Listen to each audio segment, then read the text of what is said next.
Meanwhile, state lawmakers, local elected officials, and faith and nonprofit leaders gathered earlier in front of the ICE facility, demanding that the fence in front of the building be taken down. Oh boy, get ready for this one. So there is a lot of drama right now revolving around this fence right here. It is a fence that blocks off protesters from the ICE facility within Broadview. That is the Chicago area. The mayor of Broadview signed an executive order early this morning to shrink that protest zone outside that ICE facility. So this is where things get interesting. Local lawmakers are pointing the fingers to Homeland Security. This is your fault for the fence. But at the same time, the mayor of Broadview is also pointing the finger to protesters and saying, you guys have to calm down. I'm shrinking your protest zone. And if you are subscribed to my channel, you know this is a recipe for disaster. When it comes to sanctuary cities, whose side are you on? Are you on the people's side, or are you trying to protect Homeland Security? So this is what we're going to dig into. Now, before we start the video, make sure to please like the video. It's the #1 way you guys are helping this channel, and it also helps others see the videos as well. And I need your guys' help. People need to see what's going on here because once again, we have conflicting policies, and this is a recipe for disaster. So please help me out and promote this video.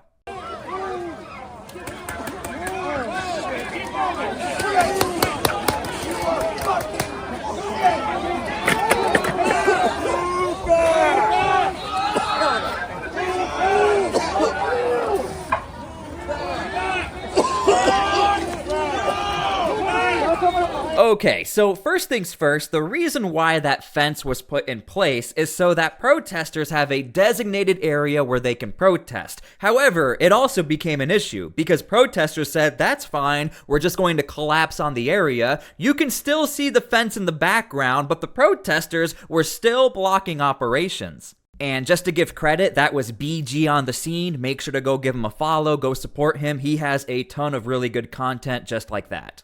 No protesters outside of this Broadview ICE facility. The main story today actually around the corner from where we're standing right now, where there have been these new barriers put on the side of the road, we're told, to prevent protesters from spilling out onto the street.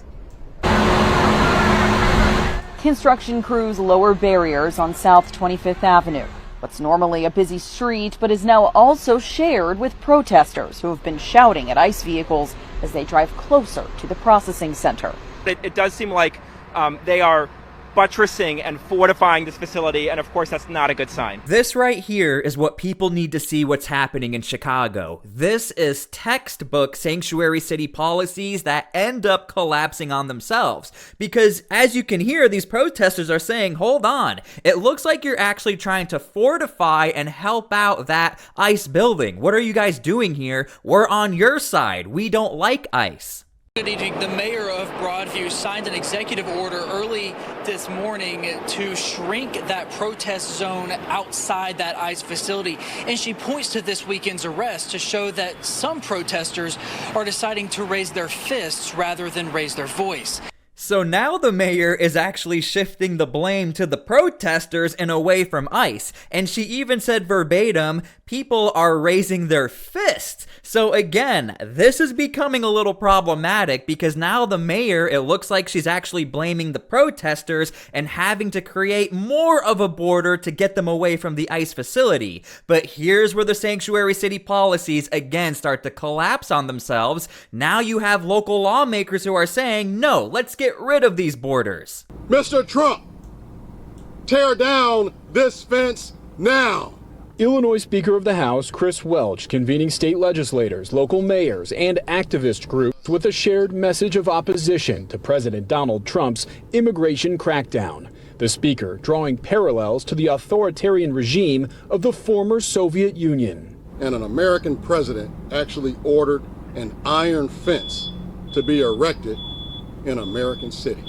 Okay, guys, really think about this. You have a mayor in this town who's trying to protect everyone, make sure that her streets don't become violent, and now you have outside lawmakers coming into her town and referring to all of this as the Berlin Wall. Again, I can really see this as becoming extremely problematic, but this is why I try to highlight sanctuary city policies create these issues. You have a mayor who doesn't like ICE, she doesn't like that they're there, but she has to make sure everyone is also safe. Then you have outsiders who come in and make statements like this. Now the mayor, she's the one who looks like the bad guy. Again, make sure to please subscribe to my channel. Make sure to please like the video. This is what we highlight on my channel, that you have leaders who are trying to do the right thing, but they have no choice but to fight back. If not, they become the enemy, especially when you're using language like the Berlin Wall and the Soviets. This is extremely dangerous.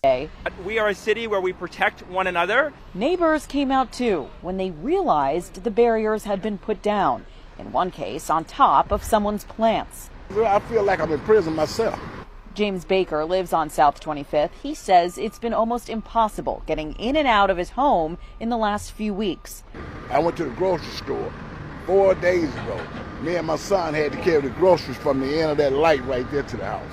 Around the corner. Wow. The new measure protects both the safety of protesters and the serenity of Broadview residents. Broadview Mayor Katrina Thompson stood with other local mayors and elected leaders. She explained the barriers are meant to keep people out of the streets when protesters spill over the sidewalk. Now, I want to be very clear. I've already highlighted that the mayor of Broadview shifted all of this blame to ICE. However, now it looks like her back is up against the wall. Now she's being forced to blame the people, the protesters, that some of it is your fault, because these protesters are mainly out in the streets of Broadview protesting ICE as they're trying to get into the facility. The judge's order will soon take the fence outside the facility down. This unity is more powerful than any show of force that has come from the other side of that illegally built fence. Over the weekend, an appellate court reviewed the federal government's case to make sure that the National Guard could come back to the city of Chicago and across Illinois. That appeal was denied. Now, the big question is, why is there so much push to want to get that fence down? Because we already saw when that fence is up, you already see a ton of pushback, and protesters are still blocking off the road. Again, I have no idea what's going to happen. That's why we are covering this story, and we have been since day one. But one thing I will tell you, whether that fence is there or not there, we have seen some clashes that are pretty aggressive. Okay, we'll get back to that, but I found this video right here from David Kayet. He's going to talk about what he thinks is really going on with these protesters and how they're able to sustain a 24/7 protest. Now, on my channel, we've been covering the Portland protesters. We know how they get paid, how they do it, but let's educate ourselves on the Chicago situation, because who knows, maybe it's the same way they're making money. David thinks he has the answer, so let's check this out. Every day for the last month, they've been protesting outside the ICE facility in Chicago. How is it possible? Let me show you. I'm exposing a new protester for every 100 And by the way, David was there. new followers. 3 of the 4 days that I spent on the ground in Chicago, I was fully embedded with the protesters. They had no idea who I was, so I was able to extract a lot of information. I was super impressed by their operations when I first got there, and when I saw their operations, I knew that it's well organized, and when we know it's well organized, usually it means it's well funded. Briefly, let's go through the timeline. So September 12th, they had their first protest, and 4 days later, on the 16th, they erected the tent. The tent serves as a resource center for all the protesters, whether it's to get information about the protests and upcoming protests, or it's to actually get gear for the protests like a gas mask or eye goggles. By the way, this sounds exactly like we're seeing over in Portland, but David would not have been able to do this in Portland, just walk inside of that encampment that we cover on my channel. You saw what happens. People have been arrested trying to go into that encampment. Gas mask or eye goggles. You also got to think about it. People protest there all day long, so they need to go rest somewhere, to eat a sandwich, to get water. That's what the tent is for. I got friendly with the protesters after a few hours, and we decided to ask them some questions about their funding, and they allowed us to do this on camera, so check this out. We've seen some stuff on the internet that this is like funded through dark money or whatever. I mean, yeah, I guess how do you guys sustain all of this? We are not getting paid. All this stuff, what you guys are seeing, has got donated to us. Yep. So you guys are just receiving donations through like Gives and Go or no? Literally people bringing it to the tent saying, do you guys want this or you guys need this? And so again, this is like the same exact thing over in Portland. I think this is very important to highlight that not every single protest you're seeing that's 24/7 is funded by this dark money coming from the top. Now, according to the Trump administration, they have busted this dark money. Apparently that's going to come out soon at some point. But like we see over in Portland, we have highlighted it. It's very simple. If you get 100 people and they're all making TikToks and they all have donations within their profiles, if you get the same clip of a protester getting tackled or arrested, this enrages people. This gets people really upset, and that's how they make money and donations. That's like the main way they can sustain these protests. And the money they make, it all comes together. You also have GoFundMe. So again, not everything you're seeing is directly from the top. A lot of it is also local.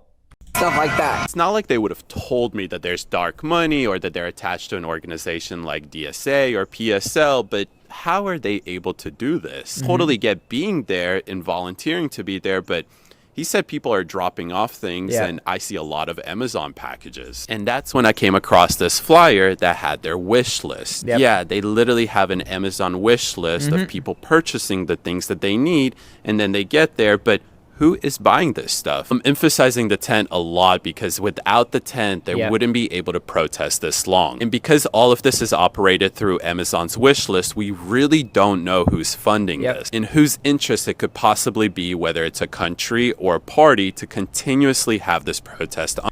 David is absolutely correct. Everything he is saying is correct. And I know it sounds silly, like why does one little tent or encampment mean a lot? This really is the front lines or the heart of an operation for these protesters to keep pushing. Especially, you know, people want to see that if they're going to donate to you, we want to see you on those front lines. We want to make sure that the money we're giving you is being put to good use. As far as if you're supporting protesters who don't like the Trump administration or what ICE is doing. Again, in Portland, you do have some nuances compared to Chicago because we know over in Portland, it's a little more violent and it's very hard to cover that story. But everything David is saying absolutely tracks. Make sure to go give him a follow. Yeah, this was some very impressive reporting. And thank you so much for what you're doing. There's still a lot of questions to be asked. Who's making those donations on the GoFundMes and on the Amazons and even through the TikToks? Okay, let's go back to the fence. Again, I still have a big question. Why is there so much concern to take this fence down if the fence is also there to protect the protesters? Fence went up without a permit, without transparency, and without accountability. It was built illegally on municipal property, land that belongs to the people of Broadview. It has created a public safety hazard, blocking fire departments' access to local businesses and putting lives and livelihood at risk. And for what? To keep the public from seeing what is happening inside. To silence the cries of people who have been violently pulled from their families, targeted, profiled, and detained because of the color of their skin or where they come from. No one, not even ICE, is above the law.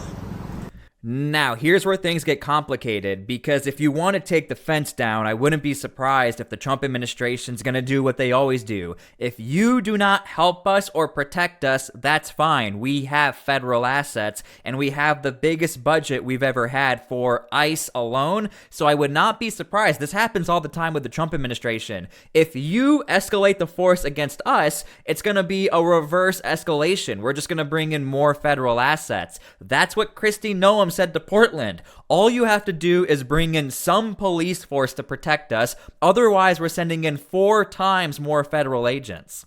directly in front of the facility. Illinois State Police remain in charge of crowd control after a federal judge blocked deployment of the National Guard for at least 2 weeks. In its appeal, the Trump administration argued the Guard was needed to protect federal agents and property. A federal appeals court ruled on Saturday that 200 Texas National Guard troops sent to Illinois can stay federalized and remain in the state for now. Illinois Governor J.B. Pritzker is strongly against the National Guard deployment and considers this ruling a win for now. I hope the Texas National Guard will take off their uniforms and enjoy the amenities that we have, but otherwise they should head back to Texas, and hopefully Governor Abbott will have learned something.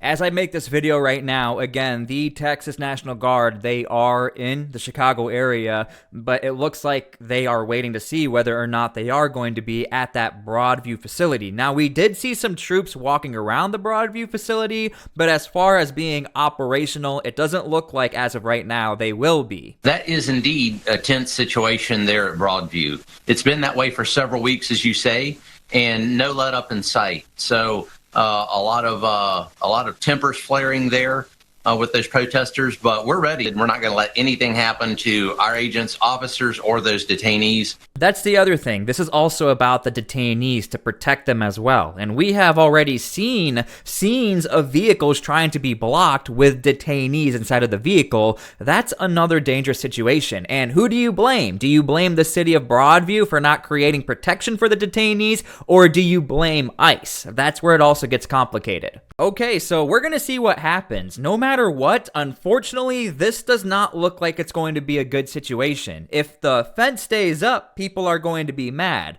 If the fence goes down, this could open up the area for protesters to clash once again with federal agents. And here's my disclaimer. Protesters are absolutely allowed to protest, but obviously it becomes problematic when you start to block off vehicles and start to obstruct. That is what we're talking about here. My hope in all of this is to bring some peace together, and hopefully we can figure out a way to really figure this all out, be fair, be peaceful. But again, to me, this is what seems to happen in sanctuary cities we've been covering. Everyone's against ICE, then it becomes too dangerous, local mayors have to do something about it, then it looks like they're the bad guys, and now we're up in this gray area. Do you take the fence down, or what's gonna happen? Who knows? Thank you guys so much for being here. God bless, and we'll see you all later. Please pray for peace.